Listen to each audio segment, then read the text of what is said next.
Beauty and the Beast, the bedtime story. Here. The sun was setting over the beast castle. Outside, the world was snowing and cold, but inside, Belle felt quite cozy.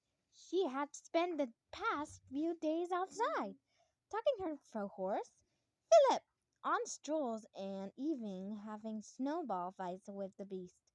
Belle watches through her window as the beast walked, leaped to the stables.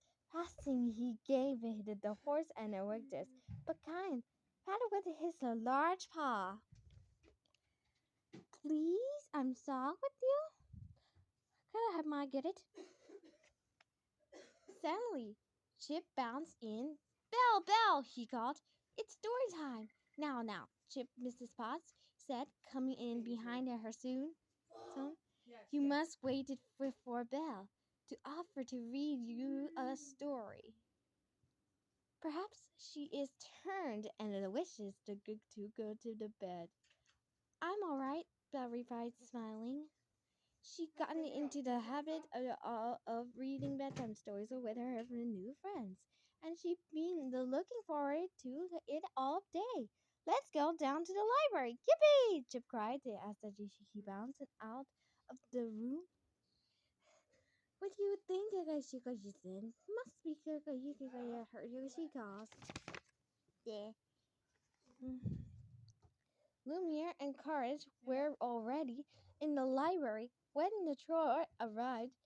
The pair pulled Belle's favorite chair close to the cracking fire.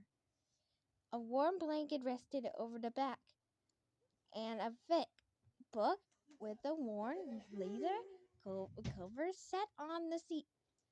I thought perhaps we could read this one tonight, Coster sisters, pointing at the book. Uh-huh.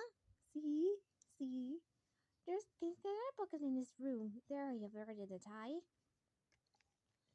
Lumiere purred at the cover. Helmets through the ages. A delightful history of a huntress. He read aloud. No.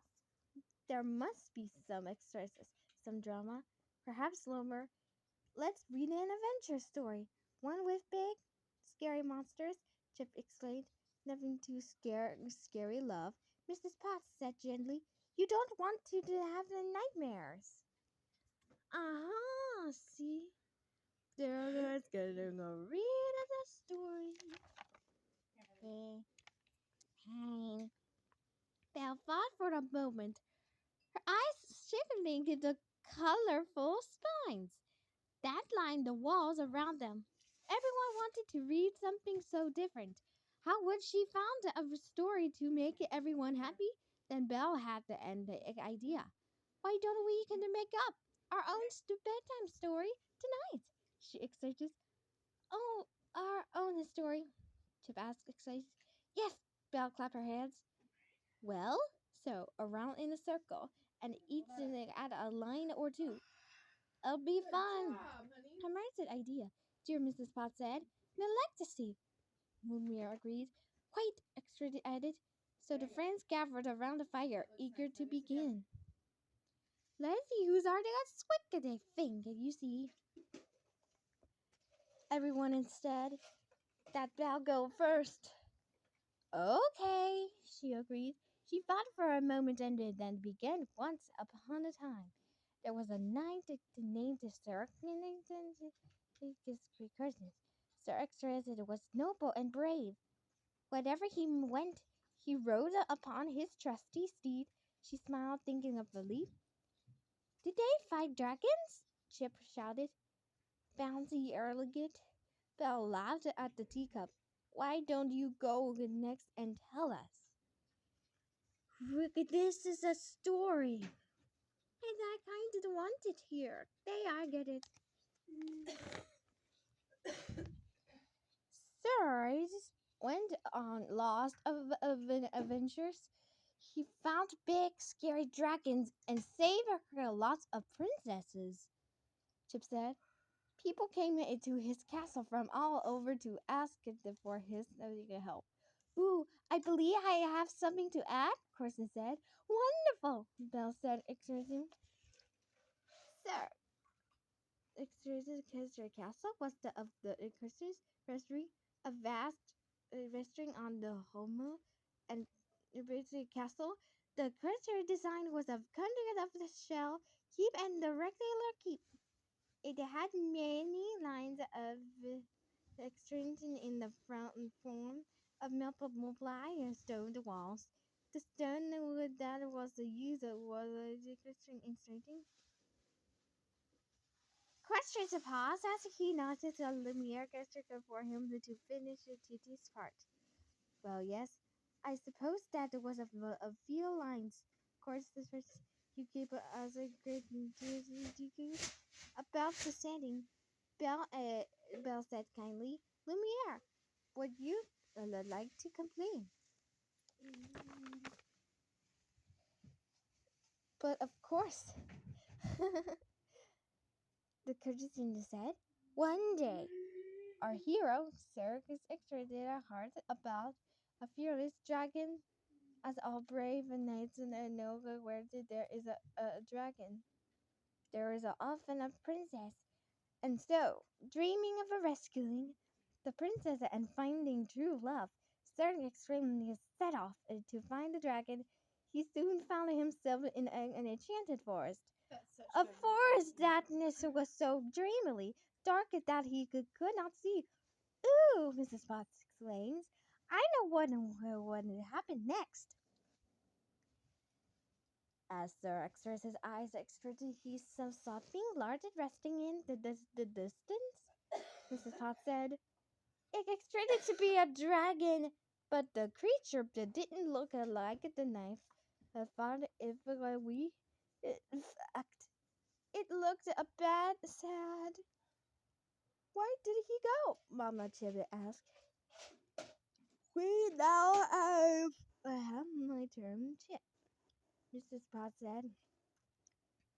We've all had our turns, Commerce exclaimed. Who will to finish the tale? Suddenly, a coach came from just outside the library door. The groom turned to see the beast standing in the doorway. He had been listening to their story the whole time. Hello, Belle called. What? You care to come in a help and us finish the story? No, the beast said crustily, turning to leave. I wanted to know what you'd say. You can do it, Lumiere said. It's easy, Chip added. Please, Belle said. Nursery for him to pull out a chair. Really? The story didn't make up on so you is sitting on high. All right. The bell beast started over and then said the next to Bell. Well, I thought that. Maybe. I don't know. This is ridiculous, he said. Frightened nervous, Belle put her hand on his hip paws and smiled extra. He looked and then tried again. The knight saw that the dragon was upset and lonely. So Sir extended talked to him, and something very ugly happened. The two of them became, well, friends. The end. Where the secret story a little about him? The room was quiet for a moment. Then everyone began to speak at once. Charles Ben, Lumiere explains. Switches, sir, Cobus cried. Very well done, exclaimed Mrs. Potts said. Yes, Belle said. That was a wonderful bedtime story. She smiled at the beast, who seemed to keep surprising her, with the beast's perfect ending. Really? A story? A story upon with me?